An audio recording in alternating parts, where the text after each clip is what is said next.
जैसे ही सुना के प्रभु कह रहे हैं कि विदुर काका के निमंत्रण है, तो मैंने कब निमंत्रण दिया?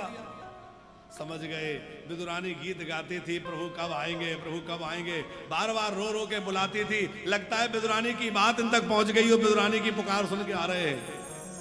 विदुर जी दौड़ते दौड़ते घर आए, विदुरानी को कहा, देवी तेरे भाग्य खुल गए, तेरी साधना सफल हो गई, तेरे द्वार पर द्वारिकानाथ आने वाले हैं और प्रभु तेरे घर आके भोजन जीवेंगे। पता है आज बड़े बड़े लोगों का निमंत्रण ठुकरा के तेरा निमंत्रण स्वीकार किया है। भरी सभा में तेरी चर्चा कर रहे थे।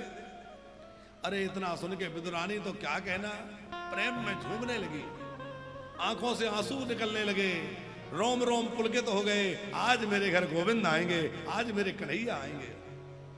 अपनी कुटिया को गाय के गोबर से लीप रही है, चौक बना रही है, रंगोलियां बना रही है, बंधनवार सजा रही है। मेरी कुटिया में आज ठाकुर जी आएंगे। अच्छा विदुर जी ने कहा, देवी आएंगे तो क्या खिलाएंगे? चलो मैं गोपों की बजरिया जाता हूं, कुछ मेवा मिष्ठान ले आता हूं। अब विदुर जी कुछ लेने चले गए, तब तक विदुरानी जो है अपने घर को सजाने में लगी थी, कुटिया को। फिर सोचा कि चलो एक बार नहा और लूं। स्नान करने गई और स्नानागार में थी, तब तक द्वारिका नाथ आ गए और दरवाजा खटखटा रहे। काकी, अरे ओ काकी। ब्रज में पहले हाँ काकी बोलते थे, और जैसे ही सुना, अरे इतनी मीठी आवाज, इतनी प्यारी ध्वनि, ये किसकी है? लगता है मेरे द्वारिका नाथ आ गए, मेरे कन्हैया आ गए, मेरे प्रभु आ गए। दौड़ पड़ी, और जब दौड़ पड़ी तो ये भूल गई कि कितना कपड़ा पहना है, क्या नहीं पहना। कपड़ों का तो होश ही नहीं है, शरीर की सुध-बुध भूल गई। दरवाजा खोला तो क्या देखा? बोले जिनको हृदय में बसा रखा था वो सामने खड़े हैं। आज तो प्रभु को देखकर ऐसी गदगद हो गई, झरझर आंसू बह रहे हैं, पुलकित हो गई और बात करना सब भूल गई। ठाकुर जी ने अपना पीतांबर उड़ाया और कहा कि काकी ऐसे ही देखती रहोगी कि भीतर भी ले चलोगी? अरे हाँ हाँ चलिए चलिए, अरे मैं तो भूल ही गई, आओ आओ आओ, इधर आओ, यहाँ बैठ जाओ। बोले नहीं नहीं इधर बैठ जाओ। बोले कहती यहाँ बैठ जाओ। और एक जगह उल्टा पटला रख दिया, ठाकुर जी उल्टे ही पटले पे विराज गए। ये क्यों हो रहा है? यह है प्रेम की दशा। प्रेम में सब भूल जाते हैं और ठाकुर जी बड़े प्रसन्न हो रहे हैं कि देखो क्या प्रेम है। ठाकुर जी प्रभाव से नहीं रिझते, ठाकुर जी भाव से रिझते हैं। ठाकुर जी को रिझाने के लिए बहुत बड़ा वो नहीं करना तामझाम, भगवान को रिझाने के लिए हृदय से प्रेम करना है? अब ठाकुर जी बैठ गए तो वो छवि इतनी प्यारी ठाकुर जी की कि विदुरानी की नजरें नहीं हट रही, और सामने बैठ के टकटकी लगाए देखे, निहारे जा रहे निहारे जा रहे। ठाकुर जी बोले, काकी बहुत जोर की भूख लगी है, बस देखते ही रहोगी कि कुछ खाने पीने भी लाओगी? हाँ हाँ अभी अभी लाती हूँ। अभी दौड़ के हड़बड़ाती भई गई, थोड़े फल रखे थे, कौन से? केले के फल उठा के ले आई। और प्रेम इतना था कि अपने हाथों छील के खिलाने लगी, मैं खुद खिलाऊंगी। अब देखो केला छीलती है, केले की गरी जो अंदर निकलती है वो कृष्ण को दे देती है, छिलका फेंक देती है। ठाकुर जी ने 2-4 केले खाए। विदुरानी का जो ध्यान था वो भगवान के मुख पर था, प्रेम में डूबी थी, भूल गई मैं क्या कर रही हूं। केला छीलें, छिलका ठाकुर जी को दे दें और केला की गरी फेंक दें। अब ठाकुर जी वो छिलका देख रहे हैं, क्या करूं इसका? फिर सोचा इतने प्रेम से दिया है और फेंक दूंगा तो इसके प्रेम का तिरस्कार हो जाएगा। ठाकुर जी ने कहा, मेरा तो नियम है, जो प्रेम से तो वही खा लेता हूं, चलो यही खाओ। ठाकुर जी छिलका पाने लग गए और 1-2 नहीं जाने कितने छिलके खा गए। विदुर जी आए भागते हुए, देवी ठाकुर जी आते होंगे, प्रभु आ रहे होंगे। अरे बोले आ नहीं रहे होंगे, कब के आके बैठे। और विदुर जी ने देखा ठाकुर जी के हाथ में केले का छिलका और सामने गरी पड़ी है। गरी देख के सब समझ गए ये तो बाबरी है, इस पागल ने ठाकुर जी को छिलका खिला दिए। अरे देवी तूने ये क्या किया? बहुत फटकार लगाई। ठाकुर जी बोले, आप क्या लाए हैं? वो बढ़िया मेवाएं, मिष्ठान, रबड़ी, बढ़िया बढ़िया मीठा लाए थे। ठाकुर जी ने पाया और पाके क्या बोले, काका जी एक बात कहूं, बुरा मत मानना। बोले नहीं नहीं कहो। बोले जो स्वाद काकी के छिलकों में था, वो आपके मेवा और मिष्ठान में नहीं है। काकी के छिलके बहुत मीठे थे, क्योंकि विदुरानी के छिलके खाकर तो मुझे सब जो है सबरी के बेरों की याद आ गई, मुझे मैया यशोदा के माखन की याद आ गई। सबरी के बेरों को भगवान बार बार याद करते हैं। जब जब जहां जहां भगवान का निमंत्रण हुआ राम जी का, जहां जहां निमंत्रण राम जी का हुआ, हमारे तुलसीदास बाबा ने विनय पत्रिका जी में एक बहुत बढ़िया अद्भुत बात लिखी है। गोस्वामी जी के सभी ग्रंथ बड़े अद्भुत हैं, पर उन ग्रंथों में विनय पत्रिका बहुत गजब की ग्रंथ है। और जो वैष्णव वास्तव में भगवत प्राप्ति चाहते हैं, उनके लिए ये 5 ग्रंथ जरूर घर में रखने चाहिए, और इन 5 ग्रंथों का थोड़ा थोड़ा स्वाध्याय नित्य करना चाहिए। कौन कौन से 5 ग्रंथ हैं? पहला है श्रीमद् भगवत गीता, दूसरी है रामचरितमानस, तीसरी है श्रीमद् भागवत, चौथा ग्रंथ है भक्तमाल, और 5वां ग्रंथ है विनय पत्रिका। ये 5 ग्रंथों को घर में जरूर रखें और इनको थोड़ा थोड़ा जरूर पढ़ें। विनय पत्रिका तो ऐसा है जैसे दूध में से माखन निकलता है ना, ऐसे विनय पत्रिका के सभी वो गोस्वामी तुलसीदास जी की जितनी भी रचनाएं हैं, वो कोई दूध है कोई दही है, पर विनय पत्रिका क्या है? बोले विनय पत्रिका जो है सबका निकला हुआ माखन है, जो ऊपर माखन आ जाता है वो माखन है विनय पत्रिका, बहुत विलक्षण है। उसमें गोस्वामी जी कह रहे हैं, जानतो प्रीतो रीति रघुराई। ये है विनय पत्रिका जी, छोटा सा ग्रंथ है, और ये घर में जरूर रखें, इसकी बड़ी विलक्षण महिमा है। जानत प्रीतो रीति रघुराई, जानत प्रीत रीति रघुराई, घर गुरु ग्रह प्रिय सदन सासोर, घर गुरु ग्रह प्रिय सदन सासुर, घर गुरु ग्रह प्रिय सदन सासोर, घर गुरु ग्रह प्रिय सदन सासुर, जावो जहाँ भाए पाहुनाए, जब जहाँ भई पहुँचाए, ताव ताह कहा सवारी के पलड़ के, तब तह कहे सब री के फलन की, रसो मोधुरे न पाए,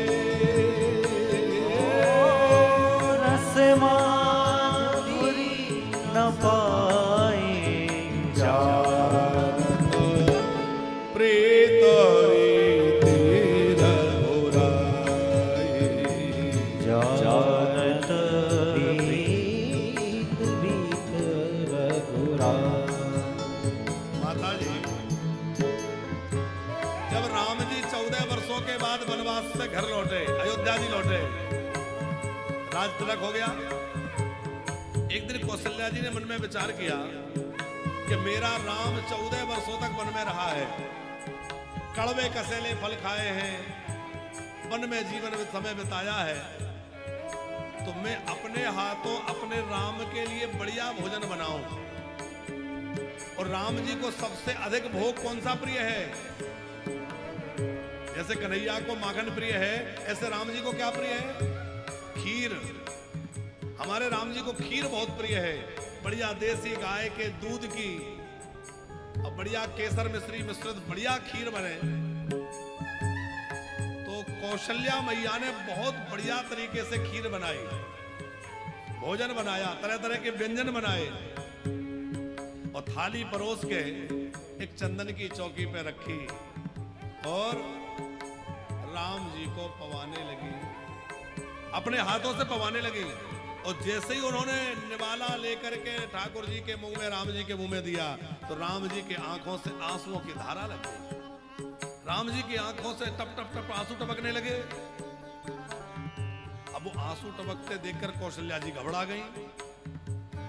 राम क्या हो गया? कुछ गड़बड़ हो गई, कुछ कमी रह गई? राम जी बोले, मां, आपके बनाए भोजन में भला कोई कमी रह सकती है? अरे माँ का भोजन तो माँ का होता है, और सचमुच माँ के हाथ के भोजन की दुनिया में कोई बराबरी नहीं कर सकता। आप दुनिया में कहीं चले जाना, पर आपको माँ के हाथ के भोजन में जो स्वाद मिलेगा वो दुनिया के किसी भोजन में नहीं मिल सकता, आप चाहे जहां खा लेना। क्योंकि माँ के भोजन में प्रेम मिश्रित होता है, माँ के भोजन की एक अलग मधुरता होती है। तो अग्रवाल जी, कौशल्या जी ने पूछा कि जब कोई बात नहीं है तो रोए क्यों? तो रोते रोते राम जी ने कहा कि रोना इसलिए आ गया कि आपका ये प्रेम देख करके और वन में मिली हुई सबरी मैया का प्रेम याद आ गया, वन में मिली हुई सबरी मैया की वह भक्ति। सबरी जी ने भी मुझे कितने प्रेम से बेर खिलाए थे, उस सबरी मैया के बेरों की बार बार मुझे याद आती है, मैं उनको भूल नहीं पा रहा हूं। ये है राम जी की करुणा। और इसी प्रकार एक बार जो है गुरु माता अरुणधति ने निमंत्रण किया, चारों भाई, चारों बहुएं, सबका निमंत्रण हुआ। घर गुरुग्रह में, और बड़े प्रेम से अरुणधति जी ने भोजन परोसा। और जैसे ही थाल आई सामने, राम जी के नेत्र भर आए। क्या हुआ रामभद्र? गुरु माता सामने ही बैठी थी, क्या हो गया? रोते रोते कहा, गुरु मां, आपका यह प्रेम देख करके मुझे वन में मिली हुई सबरी मैया की याद आ गई। सबरी जी ने भी बहुत प्रेम से मुझे भोजन जमाया था, सबरी के फलों को मैं भूल नहीं पा रहा हूं। घरे गुरुग्रह प्रिय सदन सासुरे, घरे गुरुग्रह प्रिय सदन सासुरे, घरे गुरुग्रह प्रिय सदन, प्रिय सदन माने मित्रों के घर में। कभी कभी राम जी अपने मित्र वर्ग के साथ बैठे होते हैं और मित्र वर्ग सब चाहते हुए पूछ लेते हैं, भगवान आपको वन में इतने सारे लोग मिले, इतने ऋषि मुनि महात्मा मिले, तो आपको सबसे ज्यादा कौन का प्रेम अच्छा लगा? सबसे ज्यादा क्या अच्छा? ऐसे लोग पूछ लेते हैं ना, आप वन में गए तो सबसे अच्छा क्या लगा? इतना पूछते ही राम जी के नेत्र सजल हो जाते हैं और राम जी कहते, भैया वन में मुझे सबरी मैया के फल बहुत अच्छे लगे, सबरी का प्रेम मुझे भुलाए नहीं बोलता। घरे गुरुग्रह प्रिय सदन सासुरे, गुरुग्रह प्रिय सदन सासुरे, प्रिय सदन सासुरे, ससुराल में। संतोष जी, वो जब ससुराल में राम जी को बुलाया गया, सुनैना माता ने कहा, बड़े दिनों के बाद राम जी वन में से लौट के आए हैं, बेटियां भी बहुत दिनों से जो है अपने पिहर नहीं आई है, तो एक बार सबको बुलाया जाए। जनक जी ने बड़े आदर पूर्वक सबको बुलाया और जैसे ही पंगत लगी, राम जी बैठे, सासू माता तो बड़े प्रेम से जिमा रही हैं और राम जी की आंखों से आंसू बरस रहे हैं। क्या हुआ? तो वही उत्तर, सबरी मैया की याद आ गई। सबरी मैया ने भी बड़े प्रेम से फल जमाए थे। ये है राम जी की करुणा। जानत प्रीत रीति रघुराई, जानत प्रीत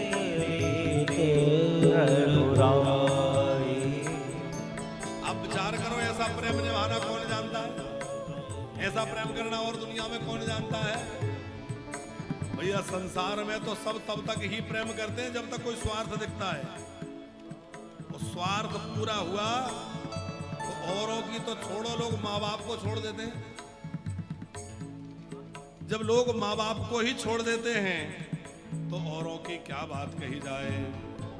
लेकिन धन्य है प्रभु, बार बार सबरी का स्मरण करते हैं और बार बार सबरी का इस प्रेम याद करके भगवान रोया करते हैं। सहज स्वरूप कथा मुनि वर्णत, सहज स्वरूप कथा मुनि वर्णत, रहत सकोचित सिर नाई। रहत सकोचित सिर नाई। जब बड़े बड़े मुनि, बहुत ध्यान से सुनिएगा, बड़े बड़े अमलात्मा विमलात्मा मुनि जो हैं, आपके सहज स्वरूप का जब वर्णन करते हैं, आपके निर्गुण परात्पर पर ब्रह्म स्वरूप का वर्णन करते हैं, तो आप बड़े सच्चा जाते हैं, संकोच में भर जाते और उनको उत्तर नहीं देते। लेकिन वही राम जी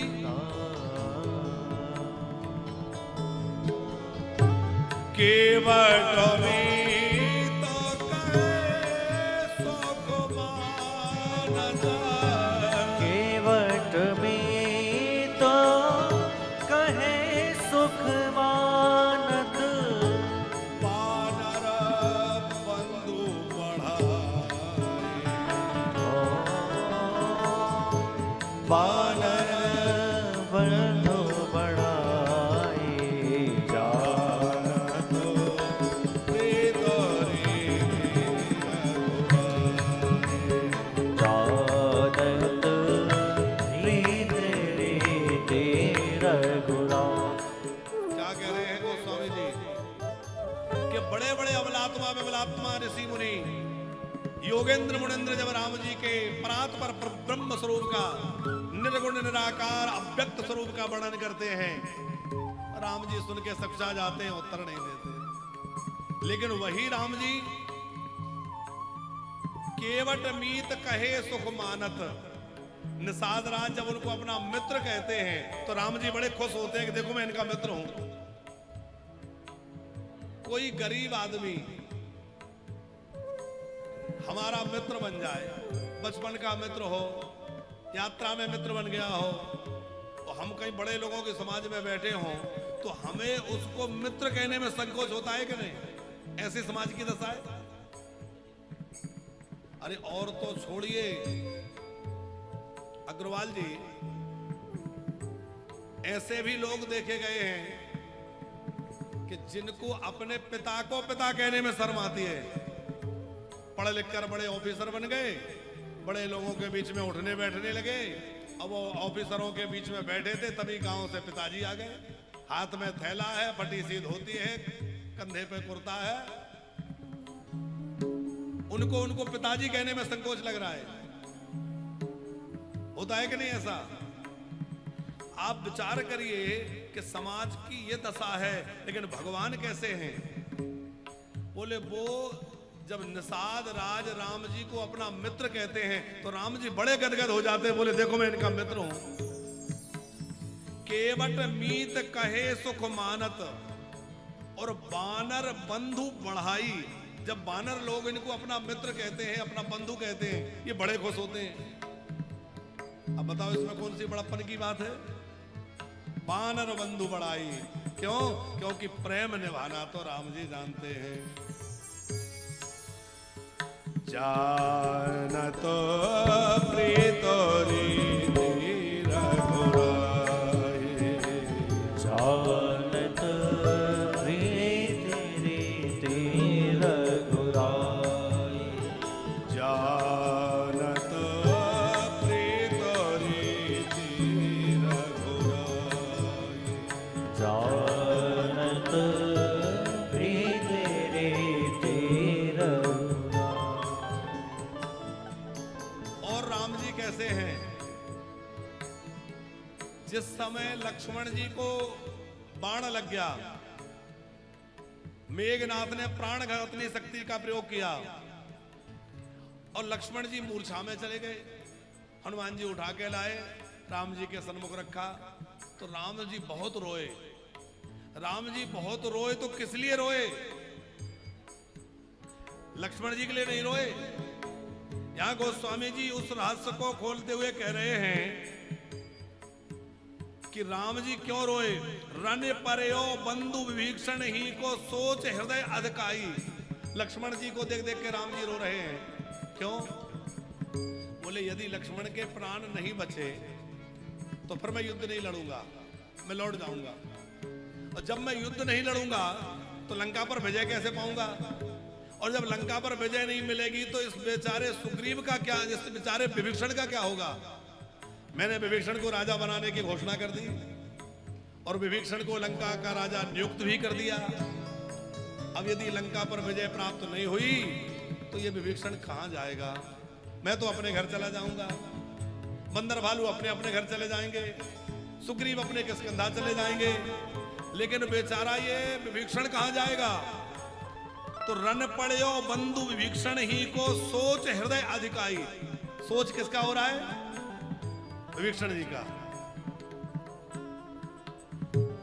तिय बेरहे सो ग्रीव सखा लखी।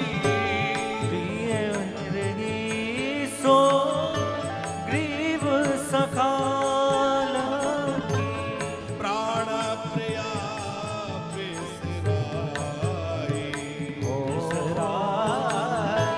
प्राण प्रिया बिसराई। राम जी ने सुग्रीव को मित्र बना लिया। सुग्रीव को मित्र बनाने के पहले आप मानस पाठ करते हैं। राम जी जानकी जी के लिए रो रहे थे, हा जानकी हा जानकी रो रहे थे। पर सुग्रीव को मित्र बनाया तो तिय बिरही सुग्रीव सखा लखी प्राण प्रिया बिसराई। जानकी जी को तो भूल गए, जानकी जी के हरण की वियोग की व्यथा को भूल गए और सुग्रीव को सुखी करने में लग गए। सुग्रीव को कैसे राजा बनाऊं, कैसे सुग्रीव को अपने परिवार से मिलाऊं, कैसे सुग्रीव को राजगद्दी दिलाऊं। तो सुग्रीव की चिंता में राम जी पड़ गए और जानकी जी को भूल गए।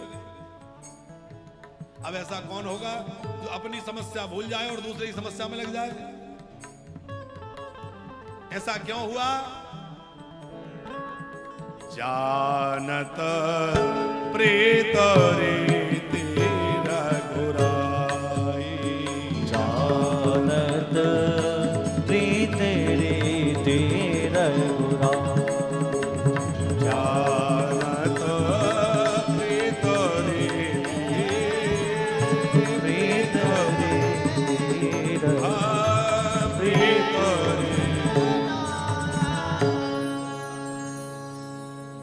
भैया प्रेम निभाना तो ठाकुर जी जानते हैं, इसलिए प्रेम करना है तो दुनिया से ना किया जाए। ये दुनिया से व्यवहार करो, क्योंकि ये दुनिया व्यवहार ही समझती है। इन्होंने अपने शादी में हमें 4 लड्डू भेजे थे तो हमें भी 4 भेजना है। याद रखते हैं ना लोग, डायरी में लिख के रखते हैं क्या आया था, रखते हैं, क्योंकि दुनिया आपका व्यवहार याद रखेगी। आप किसी से कितना भी प्रेम करते हो और वो घर आए आप बढ़िया भोजन ना करा पाओ, अरे काय का प्रेम करते हैं, खाक प्रेम करते हैं, ढंग से भोजन तक तो कराया नहीं, ऐसा कहेगा कि नहीं? लेकिन एक ठाकुर जी ऐसे हैं कि भैया वो आपके पदार्थ को नहीं देखेंगे, वो आपकी व्यवस्था को नहीं देखेंगे, वो केवल और केवल आपके प्रेम को देखेंगे। इसलिए प्रेम भगवान से करो, दुनिया से व्यवहार करो और भगवान से प्रेम करो। और सरलता से कहें तो शरीर संसार की सेवा में लगा दो और मन गोविंद के चरणों में लगा दो। ये मन भगवान के पास रहे और ये शरीर संसार में लगे रहे। कर से कर्म करो विधि नाना, मन राखो जहां कृपा निधाना। हमारा मन वहां रहे जहां ठाकुर जी हैं। तो बड़ी सुंदर कथा है कि ठाकुर जी विदुरानी के छिलके खाए, विदुरानी विदुर जी के यहाँ आतिथ्य सत्कार स्वीकार किया और ठाकुर जी वहां से विदा हुए। ऐसे प्रेम के प्यासे हमारे ठाकुर जी हैं। जो प्रेम गली, जो प्रेम गली में आए नहीं, प्रीतम का ठिकाना क्या जाने। जो प्रेम गली आए नहीं, प्रीतम का ठिकाना क्या जाने। जिसने कभी प्रेम किया ही नहीं, वह पीरा पराए क्या जाने। जिसने कभी प्रेम किया ही नहीं, पीर पराई क्या जाने। जो प्रेम गले,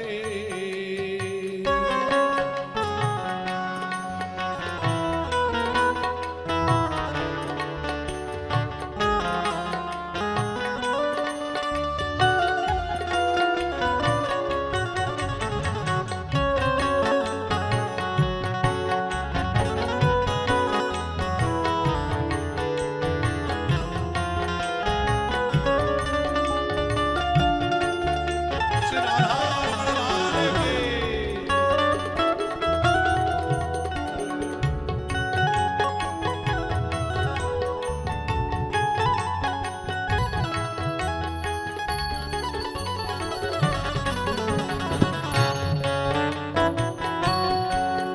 जो वेद पढ़े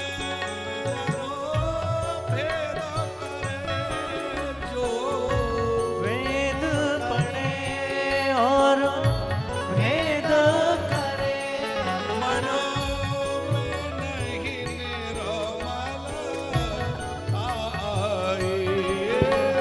मन में नहीं निर्मल ताई। कोई कितना चाहे ज्ञानी बने, कोई कितना चाहे ज्ञानी बने, भगवान को पाना क्या जाने। जो प्रेम गली में आया नहीं, तम का ठिकाना क्या जाने। जो प्रेम गली में आया नहीं, प्रीतम का ठिकाना क्या जाने। ये दुनिया गोरख धंधा है, ये दुनिया गोरख धंधा है, सब जग माया में अंधा है। सब जग माया में अंधा है। मीरा है दीवानी,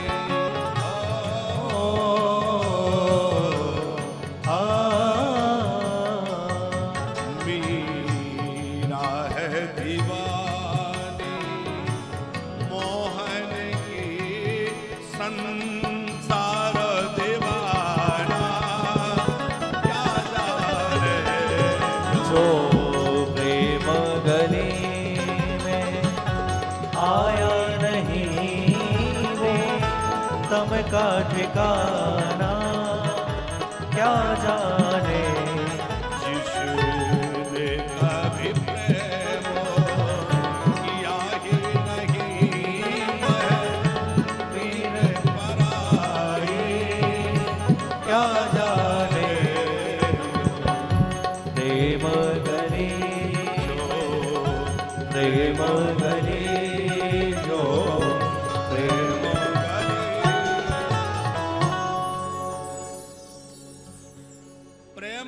जिसने किया है वही उसके तत्व को जान सकता है। प्रेम का मतलब वासना से नहीं है, ये प्रेम का मतलब भगवान से है भैया। ठाकुर जी ही प्रेम करना जानते हैं, दुनिया प्रेम करना नहीं जानती। अच्छा, संसार का प्रेम और भगवान के प्रेम में क्या अंतर है अग्रवाल जी? भगवान से किया जाना वाला प्रेम उस गंगा की धारा की तरह है। जो गोमुख से गंगा निकलती है तो कितनी बड़ी रहती है, छोटी सी धारा निकलती है। तो गोमुख से तो गंगा जी छोटी सी निकलती है, पर बढ़ते बढ़ते बढ़ते बढ़ते और गंगा सागर तक पहुंचते कितनी बड़ी हो जाती है। ऐसा लगता है मानो गंगा जी सागर ही है, गंगा जी सागर जैसी हो जाती है, सागर में मिल जाती है। और संसार से जो प्रेम होता है वो उस नहर की तरह है जो एक बड़े डैम से निकलती है। नहर जहां से शुरू होती है वहां बहुत बड़ी होती है, और जैसे जैसे आगे जाती है तो समटती जाती है और आगे चल के समाप्त हो जाती है। संसार से प्रेम करोगे तो भैया वो धीरे धीरे धीरे धीरे समटते समटते समाप्त हो जाएगा, क्योंकि वो तो सीमित है। और भगवान से प्रेम करोगे तो वो बढ़ता चला जाएगा, क्योंकि भगवान ही अनंत है, भगवान ही असीम है। इसलिए राम ही केवल प्रेम प्यारा, राम ही केवल प्रेम प्यारा, राम ही केवल प्रेम प्यारा, राम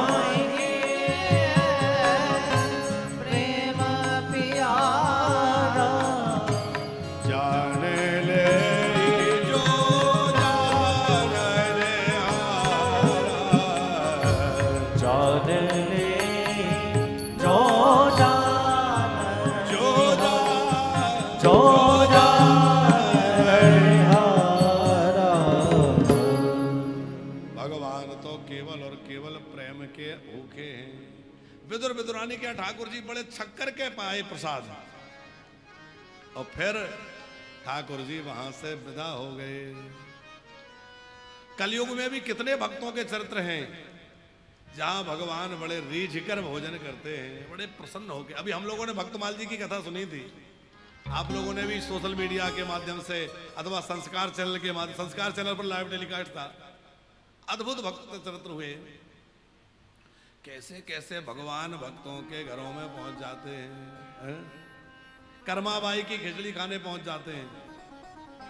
कर्माबाई सवेरे उठती थी, जगती थी, तो नहाना धोना बाद में, सबसे पहले उठ के चूल्हा चेता दे, और चूल्हे पे बटलोई रख के पानी रख के चावल दाल डाल दे, खिचड़ी बनाए।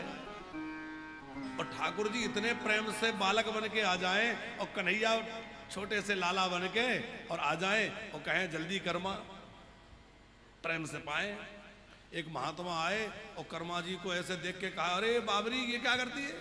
अरे मैया पागल है, पहले नहाया कर, धोया कर, चौका लगाया कर, सब साफ सफाई किया कर, उसके बाद भगवान का भोग बनना चाहिए। ये कोई तरीका है? ठीक है महाराज। अब अगली बार से उसने वही सब किया। तो अगले दिन जैसे ही वो सवेरे नहाने धोने में लग गई, चौका लगाने में लग गई, तो देर हो गई। ठाकुर जी दरवाजे पे खड़े हैं, आंगन में खड़े हैं, अरे जल्दी कर्मा, अरे जल्दी कर्मा। भैया बोली कहा बताऊं, ये महात्मा आए थे, हमें सब बता गए ये करना ये करना। तब ठाकुर जी ने कहा, देखो दुनिया के लिए आचार विचार है, लेकिन तुम्हारे लिए नहीं है, क्योंकि तुम मेरी माँ हो, मैं आपका बालक हूं, और मैया के और बालक के बीच में क्या आचार विचार? यहां तो सब चलता है। तो ठाकुर जी कर्माबाई की खिचड़ी इतनी प्रिय, आज भी जगन्नाथ जी में कर्माबाई की खिचड़ी का भोग लगता है। भगवान को प्रेम से जिमा के तो देखिए। विदुर विदुरानी बड़े प्रेम से तीर्थ यात्रा पर निकल गए। विदुर जी महाराज ने बहुत तीर्थों का भ्रमण किया, अनेक तीर्थों का सेवन करते करते जो है प्रभास क्षेत्र में पहुंच गए। वहां से ब्रजमंडल में आए, उद्धव जी से भेंट हुई। दोनों भगवत भक्त हैं, आनंद हो गया साहब। जब दो संत मिलते हैं तो बड़ा आनंद होता है। जब संत मिलने हो जाए, जब संत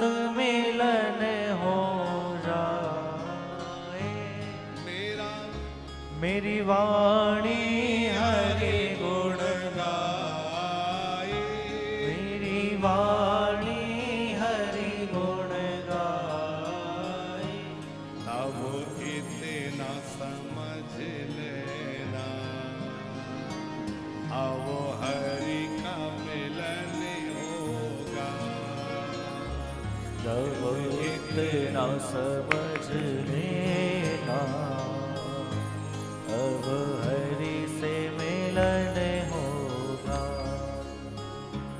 जाओ संत मिलन हो जाए, जब संत मिलन हो जाए, मेरी वाणी हरि गुण गाए, मेरी वाणी हरि गुण गाए, फिर इतना समझ लेना,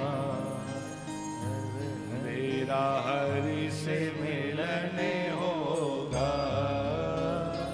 अब इतना समझ लेना, अब हरि से मिलन होगा।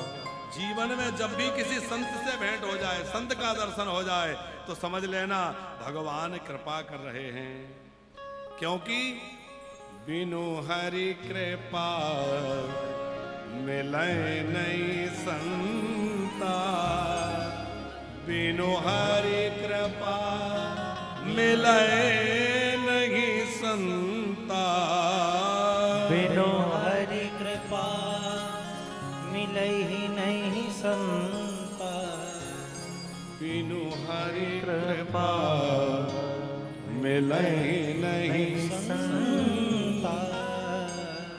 भैया भगवान की कृपा के बिना संत दर्शन नहीं होता। अब दोनों संत मिले, 4 मिले 64 खिले, 4 नेत्र मिले, 64 माने 32 दांत इनके 32, 4 मिले 64 खिले। खूब आनंद हुआ। और फिर जो है विदुर जी मैत्रेय जी के चरणों में पड़ गए। प्रभु ने क्या संदेश दिया है? मैत्रेय जी बोले, अरे आप क्यों इतने व्याकुल हो रहे हैं? आप तो भगवान के बड़े प्यारे हैं, आप इतने भाग्यशाली हैं कि ठाकुर जी अपने धाम जाते जाते भी आपको याद कर रहे थे। फिर भगवान ने जो संदेश दिया वो मैत्रेय जी ने विदुर जी को दिया। विदुर जी ने बड़े भाव से कुछ प्रश्न किए। अच्छा आप प्रभु महाराज ये बताइए कि सुखाय कर्माणि करो तो लोको न तई सुखम बान्य दोपारमंबा विंदेत भूयस्तत एव दुःखम यदत्र युक्तम भगवान वदेन्ना। क्या पूछा? भगवान तो सुख निधान है, भगवान तो करुणा निधान है, तो सुख स्वरूप परमात्मा ने ये दुख रूप संसार क्यों बनाया?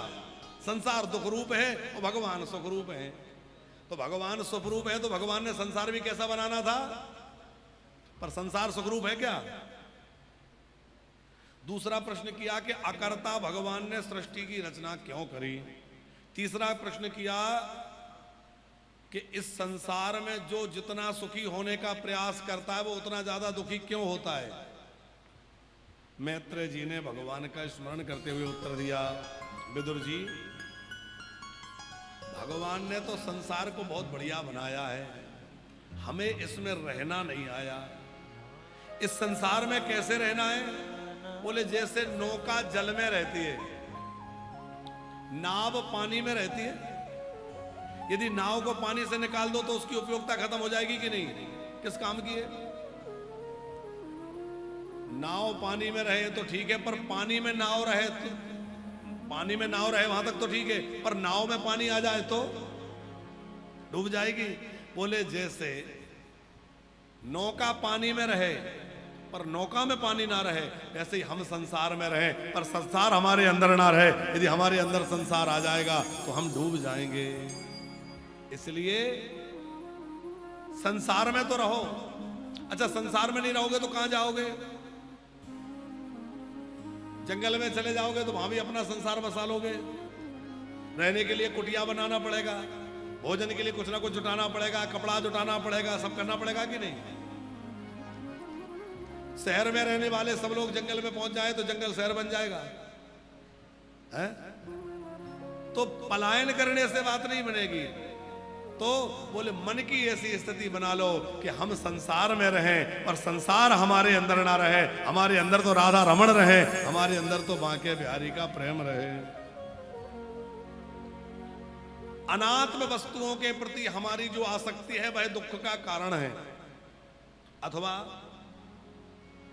संसार से बहुत अधिक अपेक्षाएं। जब हमारी संसार से अपेक्षाएं होती हैं और उनसे उपेक्षा होती है, उन अपेक्षाओं की उपेक्षा, हमें अपेक्षा थी कि बेटा होके सेवा करेगा बड़ा होके, नहीं की तो दुखी हो गए। बहू आएगी सेवा करेगी, नहीं करी तो दुखी हो गए। तो जिससे अपेक्षा है उसकी उपेक्षा होने से दुखी होते हैं। इसलिए इसका मतलब है किसी से अपेक्षा ही मत रखो। आशा एक राम जी से, दूसरी आशा छोड़ दे और किसी से आशा मत रखो। आशा ही परमम दुखम नैराश्यम परमम सुखम। भैया दुनियादारी से आशा लगाए रहोगे तो एक दिन दुखी होना पड़ेगा। इसलिए आशा लगाना है तो केवल राम जी से लगाओ। तुम हमारे हो प्रभु जी, तुम हमारे थे प्रभु जी, तुम हमारे हो, तुम हमारे ही रहोगे। ओ मेरे भगवन, हम तुम्हारे थे प्रभु जी, हम तुम्हारे हैं, हम तुम्हारे ही रहेंगे। ओ मेरे प्रियतम। ठाकुर जी से यही बस बात लगी रहे, आप मेरे हैं और मेरा कोई नहीं। अच्छा एक बात आप बताइए, यदि हम ये कहें कि ये दुनिया बहुत बुरी है, लोग प्रायः कहते हैं अरे दुनिया बड़ी बुरी है साहब, ये संसार बड़ा बुरा है, हम भी मान लेते बुरा है। पर ये बताओ दुनियादारी की बुराई करना क्या भगवान की बुराई नहीं है? जैसे पंकज जी आप किसी चित्र की बुराई करें, ये चित्र अच्छा नहीं बना, ये चित्र बहुत बुरा बना है, क्या किसी ने बनाया, कौन, तो चित्र की निंदा करोगे तो किसकी निंदा हो रही है? चित्रकार की। चित्र अच्छा नहीं बना इसका मतलब जिसने चित्र बनाया उसको बनाना नहीं आया, उसको बनाने का ढंग नहीं था, तरीका नहीं था। तो जैसे चित्र की निंदा चित्रकार की निंदा है, वैसे ही जगत की निंदा जगदीश की निंदा है। यदि कहो जगत अच्छा नहीं है इसका मतलब भगवान को बनाना नहीं आया। यही बात हुई कि नहीं? पर जगत बहुत अच्छा है, भगवान ने बहुत अच्छा बनाया है, पर हमें इसमें रहना नहीं आया। अच्छा लोग बुद्धि लगाते हैं, अग्रवाल जी, एक व्यक्ति कहीं घूम रहा था, गर्मी का समय था, ऐसे ही ग्रीष्म ऋतु रही होगी, नदी किनारे गया तो देखा कि वो खरबूजे होते ना बड़े बड़े वाले, अंदर लाल निकलते, खरबूजा बोलते हैं तरबूजा बोलते हैं, तरबूज, बड़े बड़े तरबूज लगे। उसने कहा कि बताओ हमें तो लगता है भगवान में अकल वकल नहीं है। तो साथ में कोई था, उसने कहा क्यों? बोले बताओ इतना बड़ा फल और इतनी पतली बेल में लगा है। अरे इतना बड़ा फल है तो वैसे पेड़ में लगना चाहिए, पड़े में उसके हिसाब से पेड़ होना चाहिए, फल इतना बड़ा और बेल इतनी पतली। ऐसे सोचता जा रहा था, आम के बगीचे में पहुंच गया, एक आम के पेड़ के नीचे बैठा, ऊपर यहाँ ध्यान गया। अरे बोले बताओ अब तो पक्का हो गया, बिल्कुल अकल नहीं है। क्यों? बोले इतना बड़ा पेड़, इतने इतने से फल, और वहां इतनी छोटी सी बेल में इतना बड़ा फल, अकल वकल नहीं है। थोड़ा थका हुआ था तो लेट गया, हवा लगी सो नींद लग गई, हवा चली सो एक कच्चा आम टपका और आके सीधा नाक पे वो तिलमिला उठा और बोला हे भगवान, अच्छा रहा वो वाला इधर नहीं था, वो वाला यहां होता तो मेरा तो कचुम्बर निकल जाता। है?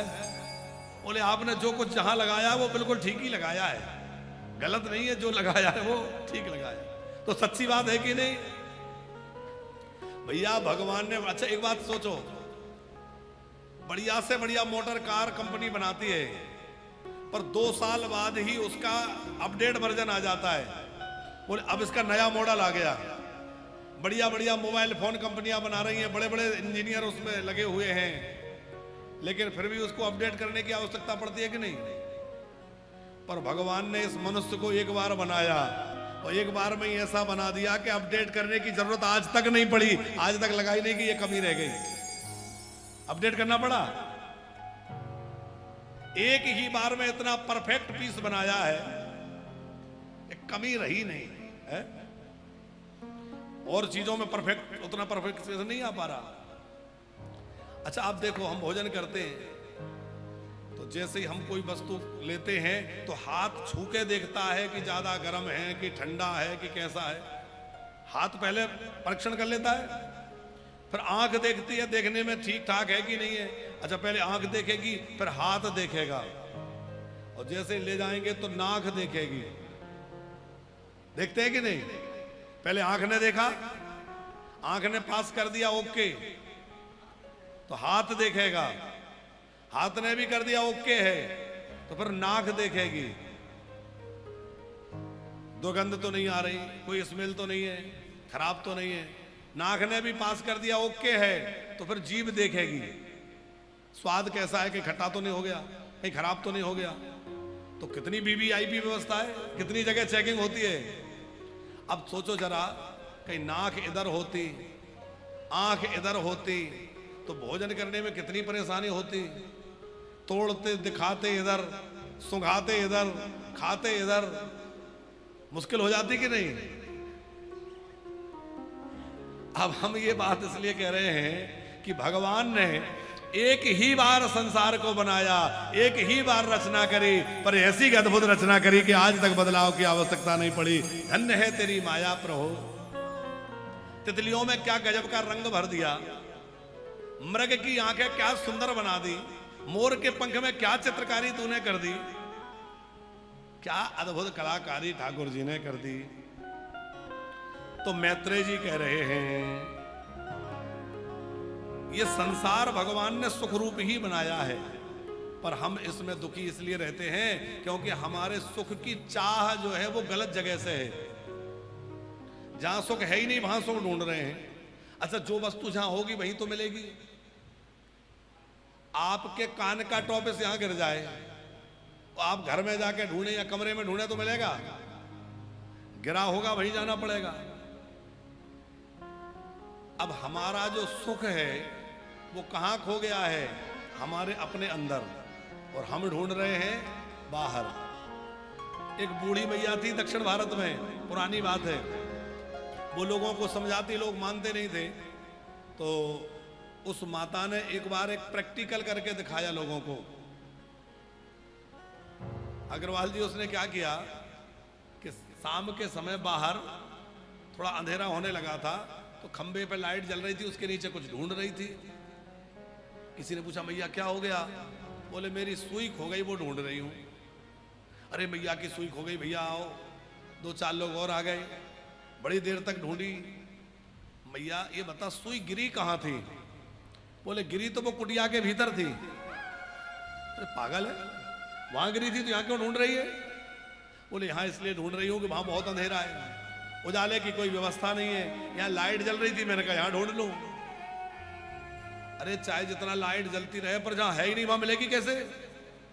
माता ने कहा यही तो मैं समझाना चाह रही हूं, हमारा सुख हमारे अंदर खो गया है, और अंदर जो है वो अज्ञान का अंधेरा है, तो हम अंदर नहीं ढूंढते, संसार की चकाचौंध में ढूंढने में लगे हैं। संसार में अपना सुख ढूंढ रहे हैं, संसार में है ही नहीं तो मिलेगा कहां से?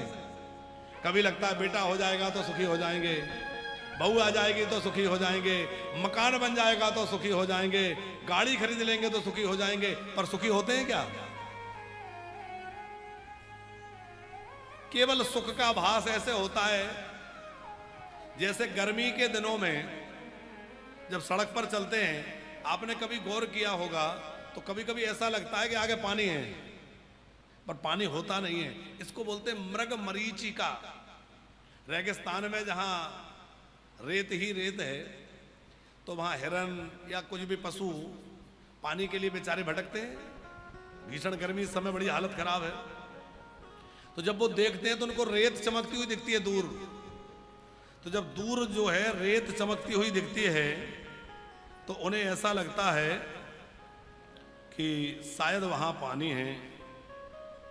मुकेश जी नाम है आपका, हम संतोष जी कह रहे थे। मुकेश जी, अच्छा अच्छा, इनका नाम संतोष है, वाह। तो मुकेश जी, वो प्यासा हिरण जो त्रसित है, दूर रेत चमकती देख के सोचता है वो पानी भरा है, तो उस तपती हुई रेत में भागता हुआ जाता है। ऊपर से सूर्य तप रहा है, नीचे रेत तप रही है, बेचारा प्यासा है, भाग रहा है। अब वहां गया तो वहां पानी नहीं है, क्या है? रेत है। और दूर देखा तो और दूर रेत चमकती दिखी, तो वो और भागा। तो भागते भागते भागते हाँप करके गिर जाता है और तड़प तड़प के मर जाता है। ये दशा उस हिरण की तो है, ये हम और आपकी भी है। कैसे? बोले हम लोग भी लगता है थोड़ा ये और कर ले तो सुखी हो जाएंगे, बस ये और हो जाए तो सुखी हो जाएंगे। वो सुख दिख रहा है, वो सुख दिख रहा है। भागते भागते भागते भागते एक दिन पराजित होकर गिर जाएंगे। इसलिए क्या करेंगे? बोले भैया सब छोड़ के वृंदावन आ जाओ मीरा जी की तरह।